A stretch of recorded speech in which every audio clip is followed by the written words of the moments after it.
For the past few months, we've been learning about interactive system design. We've discovered that the definition is ever-changing and infinite. During our own lifetimes, we've seen huge developments in interactive devices that we all use every single day, like remote controls, coffee makers, ATM machines, smartphones. The list goes on and on. By now, we in this class understand that regardless of technology, big or small, its success is directly linked to the user experience. One primary concern for designers is always usability. While doing research for one of our assignments this semester, I read something really interesting about ISD. Professor Chris Johnson from Glasgow University wrote, "Never trust designers' intuition." Professor Johnson did not mean an attack on commercial software designers. Instead, he argued that designers' intuition about the usability of interactive systems should always be questioned.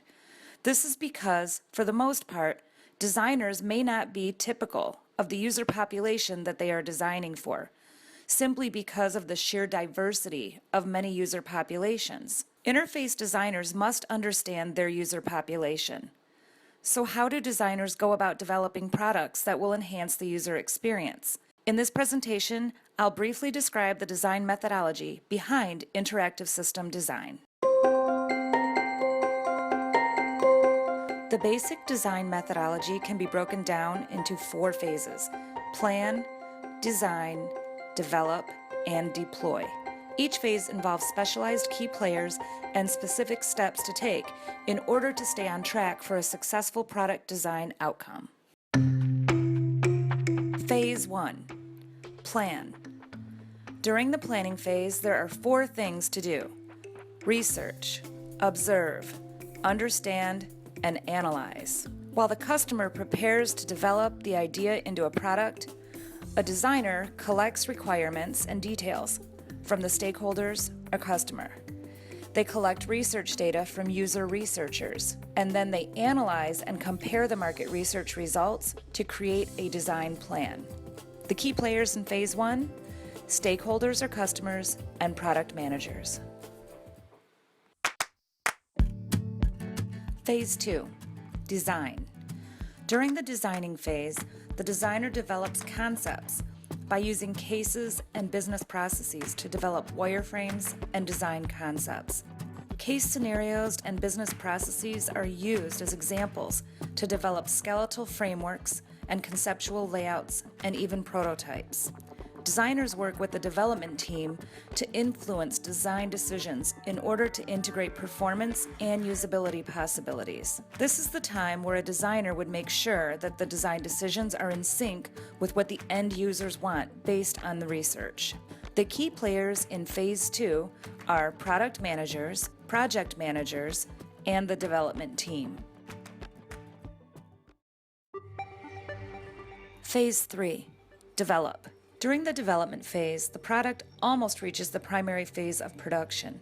4 things happen during Phase 3: design handover, communication, monitoring, and visual design. The designers work closely with the development team to resolve implementation issues. They assure that the test cases are put into place as defined by prior planning. Designers continue to gather feedback on the design during Phase 3. Details are then reported directly to the development team while coordinating constant communication between the designers and the developers. The key players in Phase 3 are product managers, project managers, and the development team.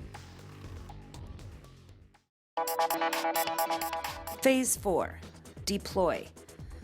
This is the final phase, and it includes usability testing, verification, design quality checks, and final approval. Phase 4 indicates that the product is almost ready to hit the live market. At this point, comprehensive usability tests must be developed and conducted. Testers can provide opinions and recommendations for final tweaks. Any usability issues that are critical to the release of the product must be fixed at this point. If there are issues to be fixed, the cycle starts over again for the next version of the product. If all major issues are handled and addressed, the product can then be released to the market. The key players in Phase 4 are product managers, the development team, stakeholders, and customers. As we have learned over and over again in this course, a user-centered, multi-stage problem-solving design is key for any successful design. So let's review the process one more time. The basic design methodology can be broken down into 4 phases: plan, design, develop, and deploy. Each phase involves specialized key players and specific steps to take in order to stay on track for a successful product design outcome. I hope you've enjoyed my presentation. Thanks for your time, class.